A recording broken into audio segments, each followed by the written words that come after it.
চটপটি, যেটার নাম শুনলেই জিভে জল চলে আসে। বড় থেকে ছোট সকলেরই ভীষণ পছন্দের একটি খাবার। আজকে একেবারেই সহজ উপায়ে চটপটি তৈরি করব এবং সেই সাথে চটপটির মশলাটাও তৈরি করে দেখাবো। আশা করছি রেসিপিটি সবার ভালো লাগবে। তাহলে চলুন দেখে নিই। রেসিপিটি তৈরির জন্য প্রথমে এখানে আমি 1 কাপ পরিমাণ ডাবলি নিয়েছি। ডাবলিটাকে আমি 4-5 ঘন্টার মতো ভিজিয়ে রেখেছি, কিংবা সারা রাতে ভিজিয়ে রাখতে পারেন। তারপর ডাবলিগুলো ফুলে ডাবল হয়ে যাবে। এরপর এর মধ্যে ডাবলিটাকে 2-3 বার ধুয়ে একটা প্যানে নিয়ে নিলাম। দিয়ে দিলাম 2টা বড় সাইজের আলু। আলুর খোসাটা ছাড়িয়ে নিয়েছি। দিয়েছি 1/2 চা চামচ হলুদ গুঁড়া আর স্বাদ অনুযায়ী লবণ দিয়েছি। অল্প পরিমাণে লবণ দিতে হবে।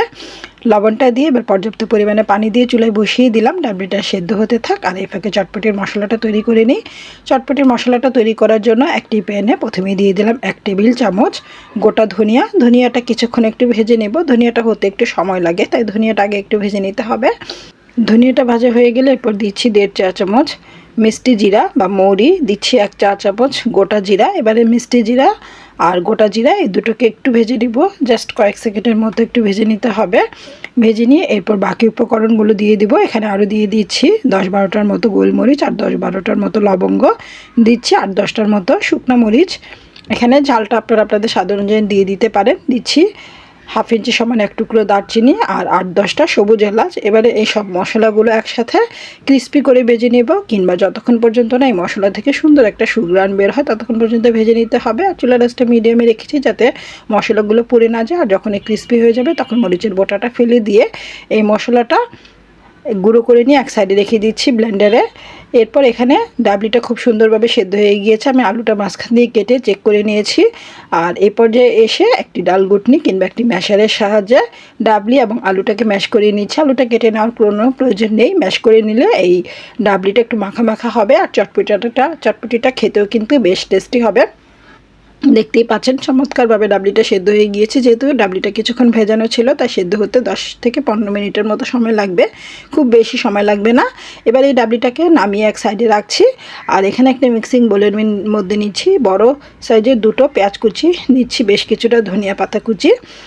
এবারে দিচ্ছি কাঁচামরিচ কুচি। কাঁচামরিচটা আমি কিছুটা কম ব্যবহার করছি, যেহেতু মশলার মধ্যেও মরিচ ব্যবহার করেছি। এরপরে দিচ্ছি স্বাদ অনুযায়ী বিট লবণ এবং সাদা লবণ, দুটোই আমি এখানে ব্যবহার করেছি। এরপরে দিচ্ছি যে মশলাটা গুঁড়ো করে রেখেছিলাম, বা চটপটির মশলা বা চাট মশলা যেটাই বলেন না কেন, সেই মশলাটা দিচ্ছি।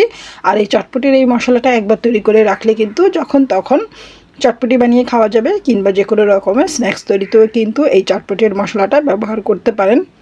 দীর্ঘদিন পর্যন্ত ভালো থাকে। সব কিছু একসাথে খুব ভালো করে হাত দিয়ে একটু কচলে নিলাম। এতে করে চমৎকার একটা সুঘ্রাণ বের হবে, আর চটপটিটা খেতেও কিন্তু খুব ভালো লাগবে। চটপটির দোকানের মামারা কিন্তু ঠিক এইভাবে করেই চটপটি তৈরি করে থাকে। তবে তারা যেহেতু অস্বাস্থ্যকর পরিবেশে তৈরি করে, সেই চটপটি কিন্তু মোটেই আমাদের স্বাস্থ্যের জন্য ভালো নয়। তাই বাড়িতেই চটপটিটা তৈরি করে আপনারা খেতে পারেন। আর আজকে রেসিপি দেখে আশা করছি সবাই বাড়িতে চটপটির রেসিপি ট্রাই করবেন। খুবই সহজ একটি রেসিপি। আর এখানে আমি বেশ কিছুটা তেঁতুল একটু ফুটন্ত গরম পানিতে ভিজিয়ে রেখেছিলাম, আর সেখান থেকে কিছুটা তেঁতুলের মাড় দিয়ে দিলাম। দিয়ে ভালো করে মিক্সড করে নিয়ে এরপর চটপটিটা দিয়ে দিলাম, মানে ডাবলিটা দিয়ে দিলাম। ডাবলি আর আলুটা দিয়ে একটু চামচের সাহায্যে মিক্সড করে নিচ্ছি। চটপটির মশলা যদি তৈরি করা থাকে, চটপটি বানানো কিন্তু একেবারেই সহজ। বাকি যে উপকরণগুলো এখানে ব্যবহার করা হয়েছে সেগুলো কিন্তু আমাদের হাতের কাছে সবসময় থাকে। সব কিছু একসাথে মিক্সড করে নিয়ে এরপর আরও কিছুটা টক এখানে ব্যবহার করব। যেহেতু এটা চটপটিতে একটু বেশি পরিমাণে টক ব্যবহার করতে হবে, আর তাহলেই চটপটিটা খেতে ভালো লাগবে। তবে আপনারা আপনাদের টেস্ট অনুযায়ী এখানে টকের পরিমাণটা কমিয়ে বাড়িয়ে ব্যবহার করতে পারেন। আর আমি কিন্তু মাঝখান দিয়ে এখানে কিছুটা শশা কুচি ব্যবহার করেছি, আর বাকিটা শশা কুচি আমি গার্নিশিংয়ের সময় ব্যবহার করব।